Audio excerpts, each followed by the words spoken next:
ഐശ്വര്യമായിട്ട് ഹോസ്പിറ്റലിൽ ജോയിൻ ചെയ്യാൻ ഇറങ്ങിയതാ. ഈ ബൈക്ക് ഇങ്ങനെ ചതിക്കുമെന്ന് ഞാൻ കരുതിയില്ല. നീ ടെൻഷൻ ആവണ്ട, കവലെ നീ ഒരു ഓട്ടോ പിടിച്ചുതരാം. ഓ, എന്തോന്ന് ടെൻഷൻ? മെറിറ്റ് അടിസ്ഥാനത്തിലല്ലാതെ കാട്ടാപ്പള്ളിയുടെ റെക്കമെൻഡേഷനിലാണ് ജോലി കിട്ടിയതെങ്കിൽ അത് വേണ്ടെന്ന് വെച്ചിട്ട് പോരാനാണ് എന്റെ തീരുമാനം. ഏതായി ചപ്രത്തലേ? എന്നെ മനസ്സിലായെന്ന് തോന്നുന്നു. ഞാൻ മഹാചട്ടമ്പിയാണെങ്കിലും എന്നെ വിശ്വസിക്കാം. ഞാൻ ദശമൂലം വൈദ്യരാണോ? ശിവനാണല്ല. തല്ലിന് പോകുന്നതിന് മുമ്പ് ദശമൂലാരിഷ്ടം കഴിക്കുന്നത് കൊണ്ട് ചിലർ അങ്ങനെ വിളിക്കും. ഒരുത്തനെ വെട്ടി അരിഞ്ഞ് അവന്റെ ദശ മുഴുവൻ ഒരു മൂലക്കിട്ടത് കൊണ്ടാണ് അങ്ങനെ വിളിക്കുന്നതെന്ന് മറ്റു ചിലർ. നിങ്ങൾക്ക് ഇതിൽ ഇഷ്ടമുള്ളത് വിളിക്കാം, തള്ളക്ക് വിളി ഒഴിച്ച്. ദശമൂലത്തിന് ഇപ്പൊ എന്താ വേണ്ടേ? അതെ, കാട്ടാപ്പള്ളിക്ക് ഒരുപാട് ശത്രുക്കൾ ഉള്ളതാ. അതുകൊണ്ട് കാട്ടാപ്പള്ളി കെട്ടാൻ പോകുന്ന ഈ ഡോക്ടർ പെണ്ണിന് നേരെയും ചിലപ്പോൾ ആക്രമണം ഉണ്ടായേക്കാം. അതിനൊരു പ്രൊട്ടക്ഷൻ എന്ന നിലയിൽ ഒരു കാവൽ പട്ടിയെ പോലെ എന്ന് ഞാൻ ഉണ്ടാവും. എനിക്ക് ആരുടെയും പ്രൊട്ടക്ഷൻ ആവശ്യമില്ല. ദശമൂലം പോണം. അയ്യോ, അങ്ങനെ പറഞ്ഞൂടാ. പിന്നെ ഞാൻ എന്തിനു വന്ന? അതെ, എപ്പോഴും ഡോക്ടറുടെ നേരെ ഒരു കണ്ണ് വേണമെന്ന് മുതലാളി പ്രത്യേകം പറഞ്ഞതുകൊണ്ടാ. ധൈര്യമായിട്ട് നടന്നോളൂ. ചോര കണ്ട അറപ്പ് മാറിയവനാ ഞാൻ. സെൻട്രൽ ജയില് എനിക്ക് ചിൽഡ്രൻസ് പാർക്ക് പോലെയാ. ഏത് കൊമ്പം വന്നാലും ആ കൊമ്പ് ഒടിച്ചു കളയും ഈ ദശമൂലൻ. മല്ലയ്യ വരുന്നുണ്ടല്ലോ. ആണോ? കണ്ടുപിടി. ഹലോ ഡോക്ടറെ, നിങ്ങളുടെ നാട്ടിൽ വന്നിട്ട് കാണുന്നില്ലല്ലോ. ഞാൻ കഴിഞ്ഞ ദിവസം ഇങ്ങോട്ട് വന്നതേ ഉള്ളൂ. നിങ്ങൾ തമ്മിൽ നേരത്തെ അറിയൂല്ലേ? പിന്നെ ലക്ഷ്മി പറഞ്ഞിട്ടല്ലേ ഞാൻ വീടും തോട്ടവും വാങ്ങിയത്. ഇവിടെ വന്നിട്ടുള്ള വീരകഥകളൊക്കെ ഞാൻ അറിഞ്ഞു. ആ കാട്ടാപ്പള്ളി ഇപ്പോ എന്നെ കെട്ടണമെന്ന് സ്വയം തീരുമാനിച്ചങ്ങ് നടക്കുക. അവന്നെ ഹോക കേളു. ഇവിടെ ഇപ്പൊ ചോദിക്കാൻ ആനുണ്ടല്ലോ. ലക്ഷ്മി ധൈര്യമായിട്ടിരിക്കെ. മനസ്സിലെ ആഗ്രഹം പോലെ എല്ലാം നടക്കും. ഒരെണ്ണം ജീപ്പിനകത്തും ഒരെണ്ണം പുറത്തും. അഷ്ട സാക്കൽ വാ. നീ ഒരു കാതൽ മല്ലയ്യ തന്നടാ. അപ്പൊ പോട്ടെ. എങ്ങാനും വന്ന എന്റെ ശവം കാണേണ്ടി വരും. അതെ, ഒന്ന് നിന്നേ. അയാൾ എന്നെ കണ്ടായിരുന്നോ? പിന്നെ കണ്ടോന്നോ? കണ്ടല്ലേ? ഞങ്ങള് കാര്യവും പറഞ്ഞു. എന്തു പറഞ്ഞു? ഇനി മേലിൽ പ്രൊട്ടക്ഷൻ എന്നും പറഞ്ഞ് പുറകെ നടന്ന തന്റെ മുട്ടുകാല് തല്ലിയൊടിക്കുന്ന മല്ലയെ പറഞ്ഞിരിക്കുന്നത്. ചുമ്മാ പറഞ്ഞായിരിക്കുമല്ലേ? ചുമ്മാ പറഞ്ഞതാ. അയാൾ ശരിക്കും പറഞ്ഞതായിരിക്കും. അയാൾ ചെയ്യുമെന്ന് പറഞ്ഞ ചെയ്തിരിക്കും. കുടുംബത്തെ കയറി വെട്ടിപ്പറിച്ചിട്ടിട്ട് പോകും. പിന്നെ നിങ്ങക്ക് താല്പര്യമില്ല, ഞാൻ ഇനി നടക്കുന്നില്ല. പോരാ. ഭയങ്കര ചിരിയങ്ങളെയൊക്കെ ആയിരുന്നല്ലോ. നിങ്ങൾ തമ്മിൽ അത്രയ്ക്ക് അടുപ്പാ? നല്ല അടുപ്പാ. ഇനി വല്ല പ്രേമവും മറ്റാണോ? ഹലോ, ഒരു മിനിറ്റ്. ഇതാ വരുന്നേ. അടിക്കരുത്. പുറത്താരോടും പറയണ്ട. ഇല്ല. പുള്ളിക്കാരൻ ഇവളോട് ഭയങ്കര പ്രേമ. കാട്ടാപ്പള്ളി കല്യാണം ഒഴിവ് പറഞ്ഞില്ലെങ്കിൽ കാട്ടാപ്പള്ളിയെ തട്ടിക്കളയുന്ന മല്ലയെ പറഞ്ഞിരിക്കുന്നത്. നിങ്ങളുടെ മുതലാളിയോട് സ്നേഹം ഉണ്ടെങ്കിൽ നിങ്ങൾ ഈ കല്യാണത്തിൽ നിന്ന് മുതലാളി എങ്ങനെയൊന്ന് പിന്തിരിപ്പിക്കാൻ നോക്ക്. അല്ലാതെ മറ്റു കാര്യങ്ങളൊന്നും പോയി പറയണ്ട. ഇല്ല, ഞാൻ ഒരിക്കലും പറയില്ല. ശിവനാണ് സത്യം. ഈ രഹസ്യം ഞാൻ മുതലാളിയോട് പറയണമെന്ന് പലവട്ടം ആലോചിച്ചതാ. പറഞ്ഞാലും കുഴപ്പം, പറഞ്ഞില്ലേലും കുഴപ്പം. പറഞ്ഞാൽ മുതലാളി മല്ലയ്യോട് ചോദിക്കാൻ ചെല്ലും. മല്ലയ്യ മുതലാളിയെ തല്ലി കൊല്ലുകയും ചെയ്യും. പറഞ്ഞില്ലെങ്കിൽ മുതലാളി ആ ഡോക്ടറെ കെട്ടാൻ ചെല്ലും. അപ്പോഴും മല്ലയ്യ മുതലാളിയെ തല്ലി കൊല്ലും. എങ്ങനെ പോയാലും മുതലാളിക്ക് മരണം ഉറപ്പ്. ശിവനെ, നീ കണ്ടോടാ മരണം ആർക്കാണെന്ന്?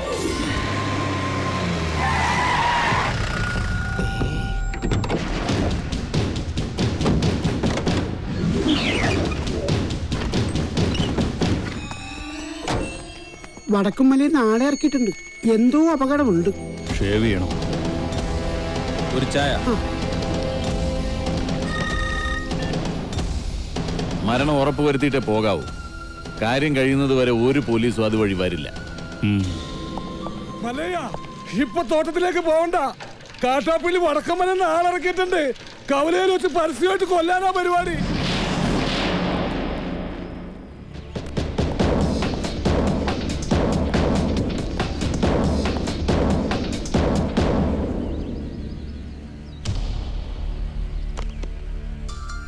തോട്ടത്തിലേക്കല്ല, കവലയിലേക്കാ പോകുന്നത്.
കലക്കി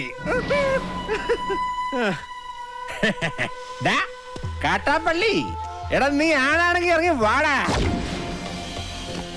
ഇപ്പൊ അങ്ങോട്ട് പോണ്ട. എന്താ പോയാല്? മതമിളകി ആന കുത്താൻ വന്നാൽ നെഞ്ചു വിരിച്ച് നിൽക്കുന്നവനാണോ ഈ നാഗേന്ദ്രൻ? നിന്റെ വടക്കമ്മലക്കാരാണുങ്ങളുടെ മുന്നിൽ തോറ്റോടിയെ കണ്ടില്ലേ? നാണമില്ലേടാ നിനക്ക് ഇങ്ങനെ നാറിയ കളി കളിക്കാൻ? ആണുങ്ങളാണ് നേരിട്ട് മുട്ടണം. നേരിട്ട് തന്നെ മുട്ടാടാ.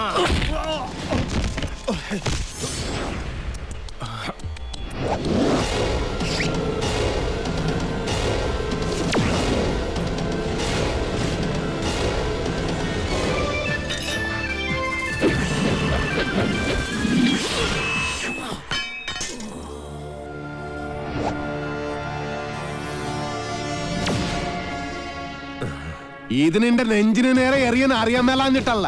നിർത്തിക്കോ, ഇവിടെ വെച്ച് നിർത്തിക്കോ. ഇല്ലെങ്കിൽ ബയറുകീരി കോടലി പുറത്ത് വന്ന് അത് നിന്റെ പട്ടി തീട്ടിക്കും. നിൻಗೆ നൻപക്കെ ಗೊತ್ತಿಲ್ಲ, കാട്ടുപുളി നായിന്റെ പട്ടി മോനെ.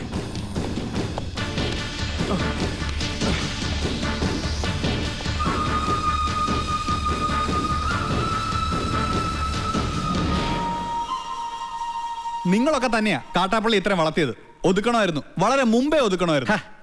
അറിയാൻ പാടില്ല, പക്ഷെ അവനെ കൊന്നിട്ട് ഞാൻ ജയിലിൽ പോകാൻ പാടില്ല. എന്റെ ശത്രു വേറെയാ. എന്റെ അച്ഛനെ 16 വെട്ടുവെട്ടിയിട്ട് കടന്നു കളഞ്ഞ എന്റെ ആജന്മ ശത്രു വീരു.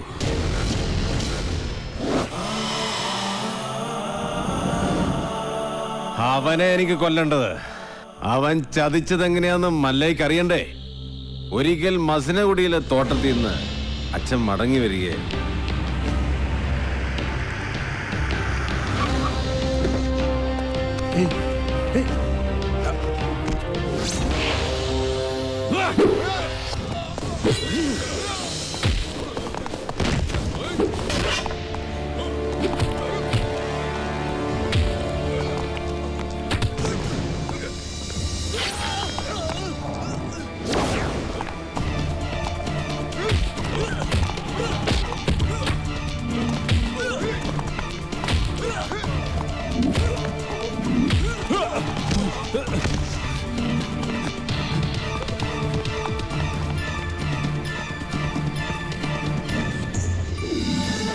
ഇവന് കന്നഡ മാത്രമേ അറിയൂ, മലയാളം തീരെ അറിയില്ല. ആരും പോലും ഇല്ലാത്തവനാ. വീരുന്ന പേര്. ഒരു മകനെ പോലെ തന്നെയാ അച്ഛൻ അവനെ കൊണ്ടു നടന്നത്. ഒരു കൂടപ്പറപ്പിനെ കിട്ടിയെന്ന് ഞാനും കരുതി. പക്ഷേ അച്ഛനെ ആക്രമിച്ചവനെ ഒരിക്കൽ പോലീസ് പിടികൂടി. അവനിൽ നിന്ന് ഞെട്ടിപ്പിക്കുന്ന സത്യമാ ഈ ഗ്രാമം അറിഞ്ഞത്. വീരു അവന്റെ സംഘത്തിൽപ്പെട്ടവൻ തന്നെയായിരുന്നു. ഒരു സഹായിയെ പോലെ കടന്നുകൂടി വൻ കവർച്ച നടത്താനായിരുന്നു അവരുടെ പദ്ധതി. ഇത് അറിഞ്ഞതോടെ എന്റെ അച്ഛനെയും കുറുപ്പച്ഛനെയും ആക്രമിച്ച് പണം തട്ടിയെടുത്ത് അവൻ ഓടി. പക്ഷെ അവൻ ചെന്നുപെട്ടത് ഞങ്ങളുടെ ആശ്രിതനായ വടിവാള് വാസുന്റെ മുന്നിലാണ്.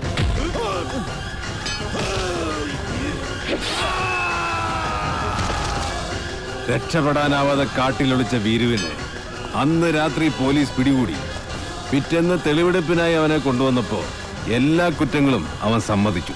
പണം മോഷ്ടിക്കാൻ വേണ്ടിയല്ലേ നീ ഉണ്ണിത്താനെ വെട്ടിയത്? നീ മുദ്ദ താനെ? അതന്നെ ഞാൻ കേളിതു.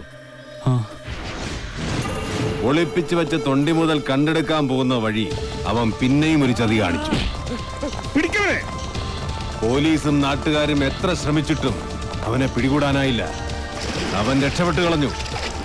പക്ഷെ ദൈവം ഉണ്ടെങ്കിൽ അവനെ എന്നെങ്കിലും എന്നെ കൺമുന്നിൽ കൊണ്ട് തരും.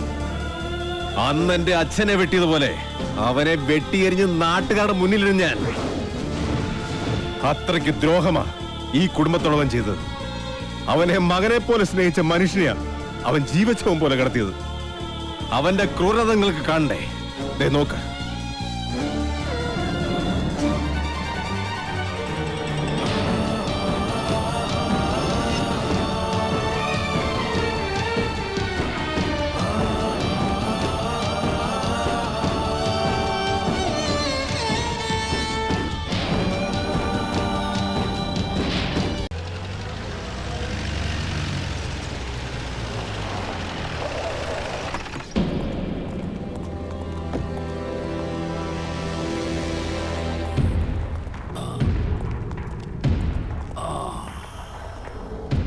അന്നേ ഞാൻ നിന്നോട് പറഞ്ഞതാ വേണ്ടാത്ത പണിക്ക് പോണ്ടെന്ന്. കേട്ടില്ല. ഒരിക്കലും നന്നാവില്ലെന്ന് തീരുമാനിച്ചുറപ്പിച്ചവരോട് ഇനി എന്ത് പറയാനാ? ഇവനെ ആക്രമിച്ചതിന്റെ പേരിൽ മല്ലയ്യക്കെതിരെ ഉടനെ കേസ് ചാർജ് വേണ്ട. ഒരു നിയമത്തിന്റെ രാഷ്ട്രീയത്തിന്റെ സഹായം എനിക്ക് വേണ്ട. നാഗേന്ദ്രനെ ആക്രമിച്ചതിന്റെ പേരിൽ പോലീസ് കേസോ? അത് വേണ്ട. എനിക്ക് ജയിക്കണം. ഈ നാട്ടുകാരുടെ മുന്നിൽ വെച്ച് തന്നെ എനിക്ക് ജയിക്കണം. അവൻ എനിക്ക് വിട്ടേക്ക്. ഡോക്ടറെങ്കിലും ഇവനെ കാര്യങ്ങൾ പറഞ്ഞ് മനസ്സിലാക്ക്. ദേ, കല്യാണം കഴിഞ്ഞാൽ പിന്നെ ഇവനെ നിയന്ത്രിക്കേണ്ട ഡോക്ടറാ. എനിക്കൊരു മീറ്റിംഗ് ഉണ്ട്, ഇറങ്ങട്ടെ. സ്റ്റിച്ച് ഇടണം. അതിനു മുൻപ് മരവിപ്പിക്കാനുള്ള ഒരു ഇഞ്ചക്ഷൻ എടുക്കണം. വേണ്ട, മരവിപ്പിക്കാതെ തന്നെ ചെയ്താൽ മതി. നല്ല വേദന ഉണ്ടാവും. വേദനിക്കണം, നല്ലതുപോലെ വേദനിക്കണം. എങ്കിലേ എനിക്ക് അവനോടുള്ള പക വർദ്ധിക്കൂ.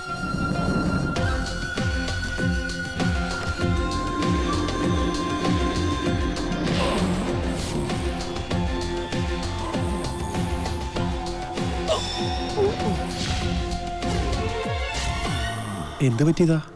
മതമിളകി ആന വന്നപ്പോ നെഞ്ചും വിരിച്ചു നിന്നതാ. അത് കുത്തിയേച്ചും പോയി.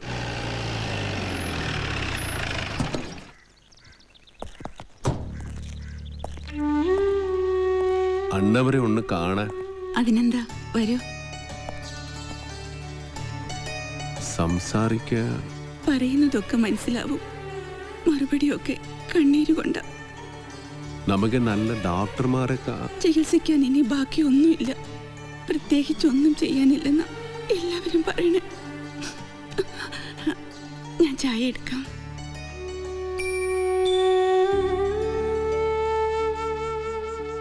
എന്നെ മനസ്സിലായ ഇതിനാണ് വീറു. അന്നവര് മകനെ പോലെ സ്നേഹിച്ച വീറുവനാണ്.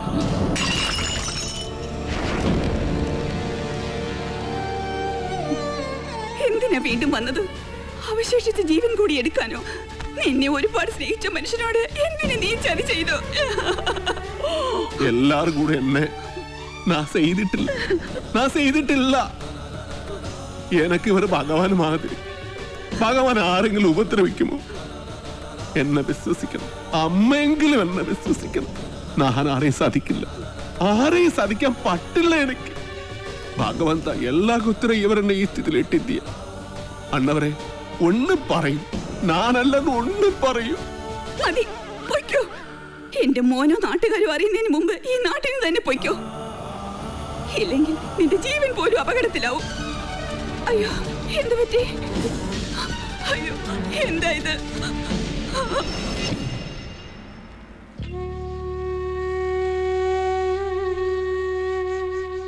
ഇതൊരു പ്രോഗ്രസ് ആയിട്ട് കണ്ടാൽ മതി. എന്തെങ്കിലും കേൾക്കുമ്പോഴും കാണുമ്പോഴും ഒക്കെ റിയാക്ട് ചെയ്യുന്നത് നല്ല ലക്ഷണമാണ്. നമുക്ക് നോക്കാം. മല്ലയെ സംസാരിച്ചപ്പോ അച്ഛൻ എന്തെങ്കിലും തിരിച്ചു പറയാൻ ശ്രമിച്ചതായിരിക്കാം. വോക്കൽ കോഡ് ഡാമേജ് ആയതുകൊണ്ട് വല്ലാതെ സ്ട്രെയിൻ വന്നു കാണും. ഞാൻ എല്ലാ ചന്ദ്രമോഹനോട് പറയാൻ പോകുക. വേണ്ട, ഞാൻ വിശ്വസിച്ച പോലെ അവനെല്ലാം വിശ്വസിക്കണമെന്നില്ല. എല്ലാ സത്യം അറിയണ ആളാ. അകത്ത് സംസാരിക്കാൻ കളിയാതെ കിടക്കണം. അന്ന് മലയാളം അറിയാതെ നൻകെ എന്ത് പറഞ്ഞു എന്ത് ചെയ്തു അറിയില്ല. ആരെന്നെ സാധിച്ചു അറിയില്ല. അതുകൊണ്ട് തന്നെയാ ചന്ദ്രമോഹനൊന്നും അറിയണ്ടെന്ന് പറഞ്ഞത്.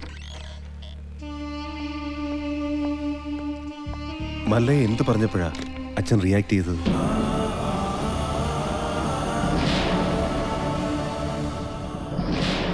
എല്ലാത്തിനും അവസരം വരും.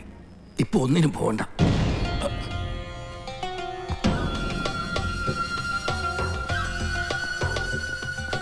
പാമ്പിനെയാ നീ നോവിച്ചു വിട്ടത്. സൂക്ഷിച്ചോ. എല്ലാറ്റിനും കടുക് കീറി കണക്ക് തീർക്കുന്ന ഒരു ദിവസം വരും. അന്നേ നമ്മൾ തമ്മിൽ കാണും.